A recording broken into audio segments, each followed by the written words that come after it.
Have you been hearing some false information about Vero Beach? Well, in this video, we're going to dive into the 5 myths debunked here about Vero Beach right after this.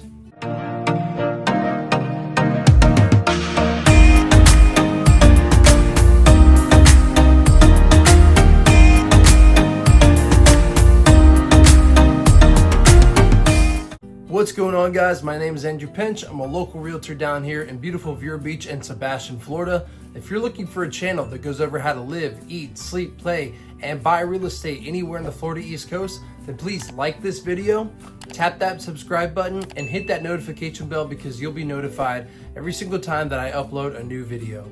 I'm getting calls from people every single day and I absolutely love it. So if you have any questions or concerns about relocating down here and making Florida your new home, then please give me a call, shoot me a text, or send me an email because I promise I will have your back when making that relocation move down here to the East Coast of Florida. All right, guys, so now it's time to jump into the video about the 5 myths about Vero Beach, about to be completely debunked in this video. There's a lot of rumors out there, a lot of things that are being tossed around about Vero Beach that is false information coming from a resident, someone that's lived here their whole life. I'm not gonna lie to you, I'm gonna be 100% honest about everything that I can possibly think of, because when I'm moving someone down here, I'm moving in a new neighbor and I want everything to be as transparent as possible with everything that I represent whenever I say in these videos. So let's just go ahead and jump into it. So the number 5 thing, that myth that we want to debunk in this video, is that Vero Beach is too small of a town. So Vero Beach is not too small of a town. In fact, we have an entire calendar dedicated to the events that are happening all the time, every single weekend throughout the week, happening here in Vero Beach at verobeach.com. So if you go to verobeach.com, you can find the event calendar, and the Vero Beach calendar has all sorts of things going on. So we have things where for holiday events, I know just the last holiday that we had was Easter. So there was a big Easter hunt for all the kiddos and everything that I wish I could have partaked in, but maybe next year or the year after, whenever Cannon's a little bit older and able to walk around, will he be able to understand what the objective is whenever you're out Easter hunting. So that did not happen for me this year, but we do have some nephews and nieces that were involved in that as well.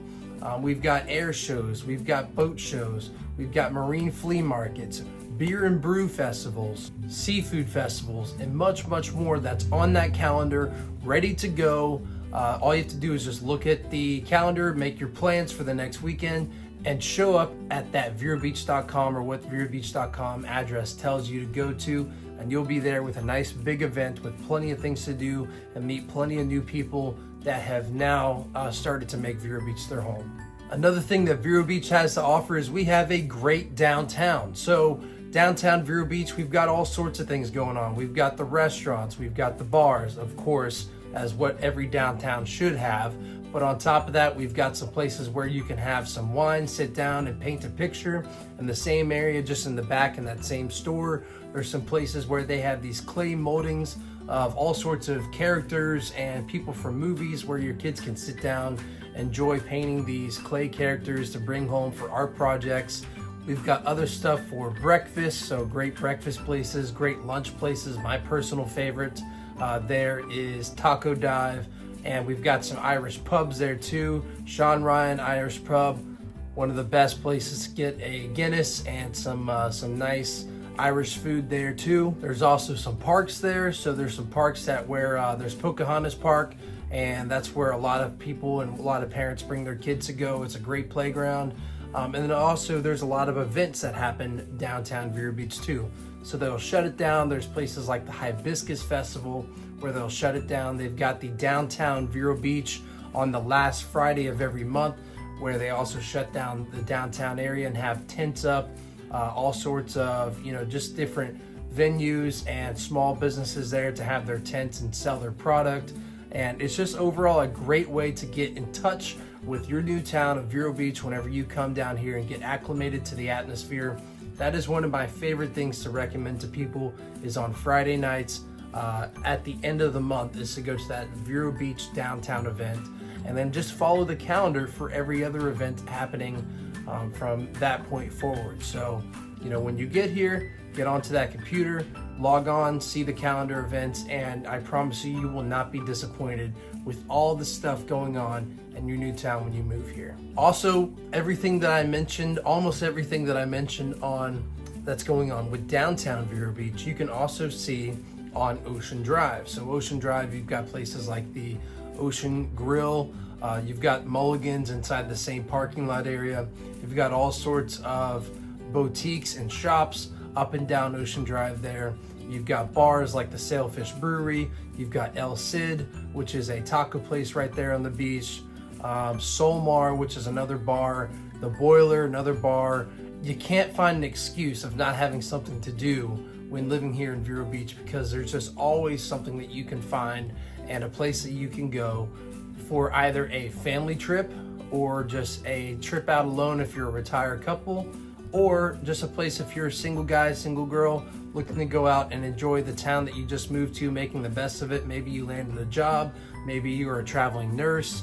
I've heard it all. I've gotten a lot of phone calls from all sorts of different backgrounds, and there's really no excuse for not finding something to do whenever you're living here in Vero Beach. Now this one, number 4, I actually used to believe this myth before I actually came back. So Vero Beach used to be called Zero Beach. At least that's whatever I called it, and then everyone else that I went to school with here.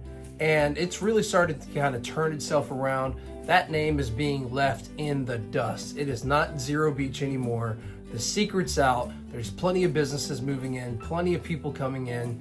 The infrastructure here is starting to take off and expand to make room for more people moving down to Vero Beach. So number 4, what I want to say is that Vero Beach is not just for the retirees anymore. Yes, there is plenty to do if you are a retiree. Don't get me wrong. I'm just saying, make some room for some more customers if you're a business, and make some more room if you're also a resident here just looking to settle down, retire, because there are some more younger families moving in and a lot more things to appeal to that demographic. So we've got the breweries. We've got the Walking Tree Brewery, which was a great time. My wife and I just went there with Canon. They had some live music playing. My niece Ella Rose and I were playing darts at the dartboard. There's 2 dartboards there. Nice big bar, great IPAs, great beers. And ever since her parents moved down, who they just retired, they had a great time listening to live music, having some beers, and just kicking back and having a great time. So overall, it was a great environment. We've also got the Sailfish Brewery. We've got the main one down in Fort Pierce, just about a 15-20 minute drive south.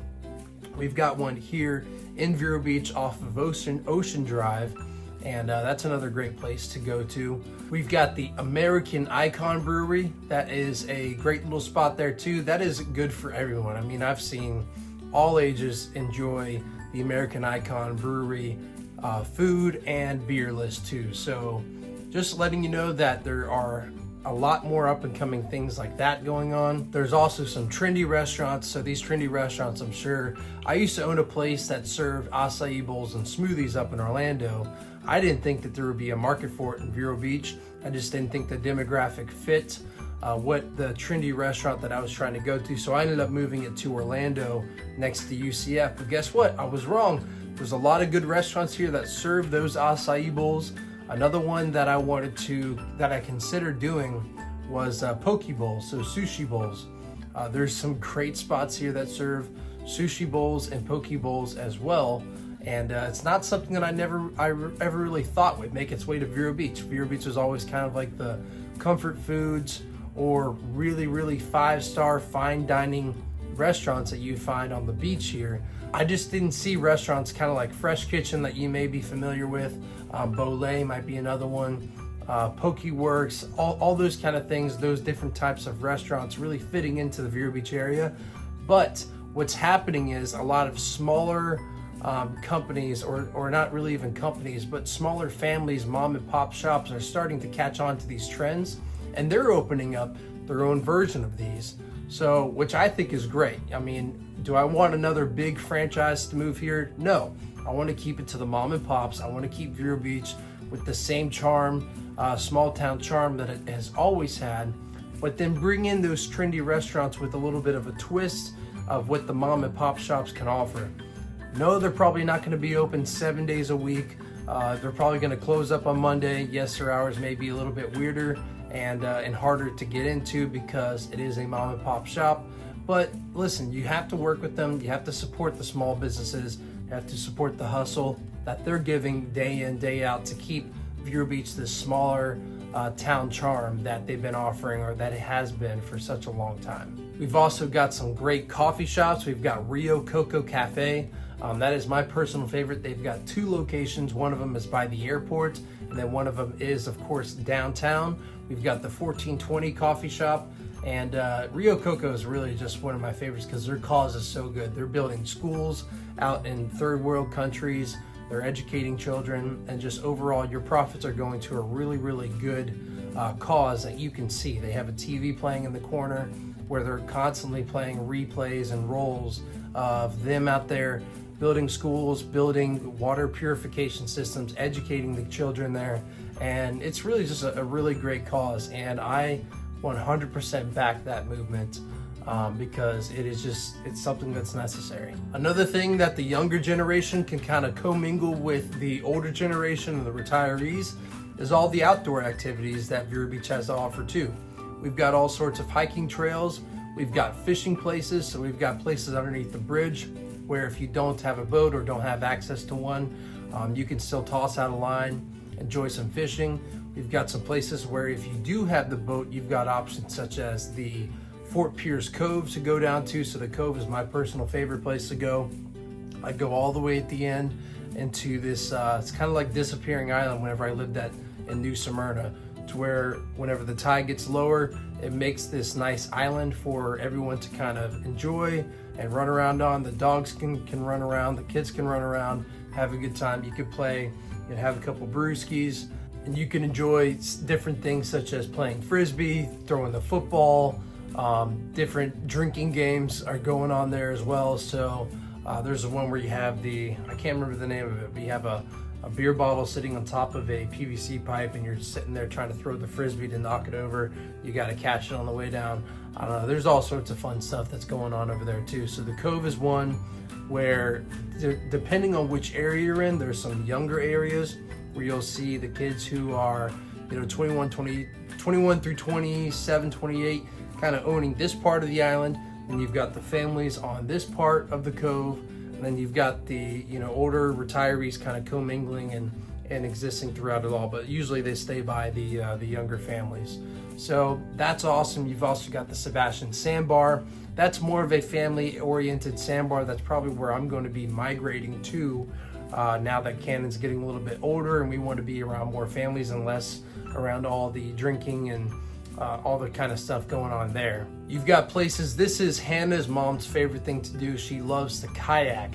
So if you're a kayaker, but it's a really windy day, really churned up day for whenever you're out there on the water and you don't want to do that, there's some places up in Sebastian that you can drive to in about 15 minutes or so, where you can launch your kayak in this real skinny cut of water where you're cut off from the wind and the water's real shallow. You can kind of see to the bottom. You'll see different things such as mullet, lots of nature around you, really cool old Florida home sitting on there.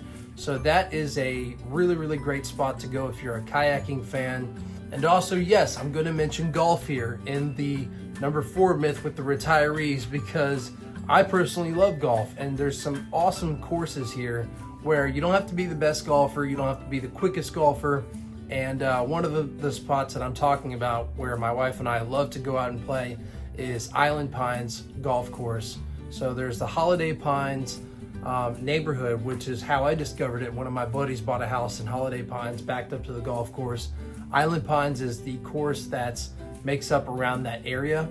And it's honestly a great course. You can get 9 holes for $20, 18 holes for $40 on the website. It's one of those dive courses where, yes, there's still a dress code. You've got to wear the collared shirt and be also considerate of a lot of people. But it's also one of those things where just people don't care if you're not the best golfer. Everyone's just out there to have a good time. You can get a cooler that will fit right inside the cubby of the golf cart with a 6-pack of Bud Light in there for $17. I thought that was a pretty killer deal. Just throw it in, have a good time, and you're off. Now it's time to jump into the number 3 myth about Vero Beach, and that Vero Beach is in a high risk zone. So yes, it's true, we're in Florida. What I mean by high risk zone is I'm specifically referring to hurricanes, but there's really not a lot of zones in Vero Beach that's in a flood zone. A lot of these neighborhoods were built up. They brought in a lot of fill to make these neighborhoods to where they're not in a flood zone. You don't have to pay that additional flood insurance. So you'd be surprised if you pull up the FEMA map and you're looking at Vero Beach, you'd be surprised how much of Vero Beach of an area is not in a flood zone. So, but be careful if you're very, very sensitive to monthly payments. Being in a flood zone can add an additional, I would say probably $400 to $800 a year on your home insurance if you do decide to carry a mortgage on the property. If you're paying cash, of course, it is 100% optional if you wanted to have the flood insurance or not. But if you're very sensitive against the monthly payments, then definitely look into that and have your realtor tell you that you only want to consider homes that's either below this price point or not inside of a flood zone to where you don't have to carry that insurance. I also wanted to add that Vero Beach, knock on wood, has not had a direct hit since 2004. So a lot of the houses that you'll be looking at that are built in 2000, between the 1980s, 1990s, and 2000s, a lot of the times the last roof that they put on was in 2004 whenever they had an insurance claim from Hurricane Jean that came through and messed up a lot of houses and a lot of roofs. So that's one thing to be considerate of, is that you're probably going to be moving into a house with an 04 roof. That's probably one of the, I would say probably one of the oldest roofs that you'll find here, but it's very common to find them between 04 to 06 and 07. A lot of people just have not replaced the roof yet. But one thing that I did want to add is after that storm in 2004, there was some tightened restrictions against the new building department. So the building department tightened up their restrictions or tightened up their code for hurricane protection. So your roof, if you live in a 2006 home or newer, according to that business or according to that building code, that house is technically a little bit safer than homes built prior to 05 and 06 because of that new code that was enforced whenever building these houses. So that's one thing to consider, and that about wraps it up for myth number 3. Now time to jump into myth number 2. All right, guys, so the second myth about living in Vero Beach is that Vero Beach is just too expensive. Well, that's not really the truth, because when being paired up to other parts of Florida, with Vero Beach having an average price market or a price of $335,000 to $350,000, that actually makes Vero Beach one of the most affordable places in South Florida on the East Coast.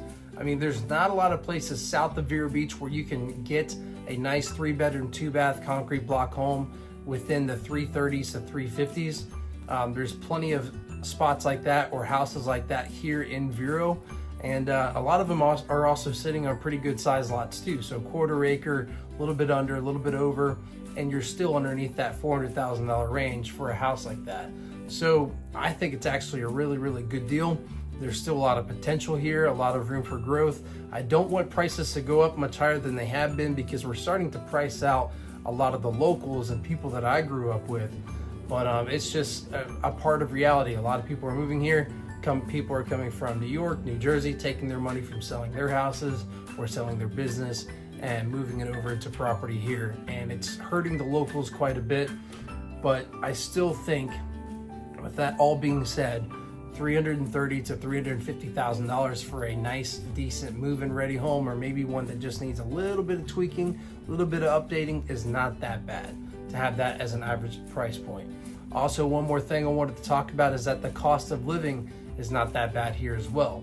Now, one thing that we're seeing a spike in is insurance costs, which I believe I discussed in my last video. So insurance costs are starting to spike up just a little bit. Interest rates, of course, we're getting a jump up on that. But cost of living actually day to day, going to Publix, going to Walmart, getting your groceries, filling up your gas, we're not as spiked or as inflated as you'll see a lot of other places, such as California, New York, New Jersey, and other places such as like that. I've heard a lot of horror stories about, you know, this and this and this costing X amount, and my jaw's on the floor because I'm like, are you serious? Why would you pay that much money for X that you described? So anyway, I just wanted to kind of point that out too, that Vero Beach is not as expensive that a lot of other people tend to say that it is. All right, guys, so now it's time to jump into myth number 1 that we're going to debunk in this video, and that is that the dining experience or the restaurants are not as good in Vero Beach as they are in other parts of Florida. I laugh when I hear this because my wife and I, we love going out, we love eating. That's my one crutch. The one thing I love spending money on is going out and having a great dining experience. That's kind of been cut back since we've had Cannon. Bringing him along, he just wants to grab everything, grab the napkins, grab the menus, the drinks, and he loves grabbing beer bottles too. So anytime I have those on the table, I've got to keep him back. So we've kind of cut back on those kind of things since he's grown up a little bit. So I will start off the list of my favorite restaurants with the more 5-star, higher end, higher cost restaurants. Number 1 would be Scampi Grill. If you haven't been to Scampi Grill, but you visited Vero Beach, you have to come by and try it. It is one of the best places. If you're a current resident and haven't been to Scampi Grill, 5 stars, 5 out of 5, absolute best service, best food I've received in a long time. We've also got Damare. Damare, I used to work there. I know the back of the kitchen is very clean. Frenchie and Adita run a great, very tight ship. They have amazing food. I've seen them to where they get their deliveries for their fresh catch of the day. And trust me, I've worked at a lot of restaurants. There's not a lot of restaurants whenever they say fresh catch of the day, meaning a literal fisherman just went up to the back door with a cooler full of fish and said, this is what I caught today, and this is what's gonna be on the menu. That is the case for Damare on the beach. That's another one directly next door. They've got Dario's, another great little Italian restaurant there. So Damare, you've got the French and Italian kind of mixture. And then Dario's, you've got the pure Italian twist and reveal of their menu. Another big one I wanted to talk about right there in the village shops of Vero Beach is the Citron Bistro. This is a great little breakfast and brunch spot that I've been going to for a long time since moving back. Citron Bistro has amazing food. Their truffle fries are to die for, and a lot of their sandwiches, soups, salads are just absolutely amazing, out of this world, and then their breakfast is great too. Another one I wanted to talk about is Rio Coco. I'm not going to go too much into them because I was talking about them earlier in this video, but their food, they are not just a coffee shop. Their food is phenomenal. I don't know what they're doing in that kitchen, but it is one of my favorite places to eat, not alone just go get a cup of coffee here in Vero Beach. So that's another great spot. When you're in downtown, I really enjoy the Taco Dive. Taco Dives have great tacos, nice and fresh, and I think their motto is not your average dive bar or not your average dive restaurant. You've also got the Citrus Grill. The Citrus Grill is sitting right there on the beach. You've got Nino's Pizza, that is right next to the Citrus Grill. They have phenomenal pizza, the best pizza in Vero Beach in my opinion. You've also got Pizza Mia, which is a great little spot. But Nino's, they've got 2 locations. They've got one on mainland and one on the beach. And then you know me, if you've seen these videos before, you know I can't go without mentioning one of my favorite spots on the beach, and that is Casey's Place. Been there since the 80s, maybe 70s or 80s. Has always been doing something right to stay that long. And then also one more thing I wanted to throw on is El Cid. El Cid is a great little spot as well. It's a taco place right there on the beach on Ocean Drive, ready to go. You go there, you stand in line, you make your order, and then you go out and you sit and you wait for your name to be announced on their intercom. Come up, pick up your food, and it's just a great little spot. You know, you're sitting right there on the beach, the environment's great, the sea breeze is great, and the food and drinks are also amazing there as well. So guys, that really wraps up the video about the 5 myths that I wanted to debunk in this video about Vero Beach. If you have any questions or concerns or have any desire to move to Vero Beach or the Florida area, anywhere in the East Coast, then please give me a call, shoot me a text, or send me an email, because I promise I will have your back when making that move to Florida. Hope you guys have a great rest of your week, and I'll see you next time. Thanks.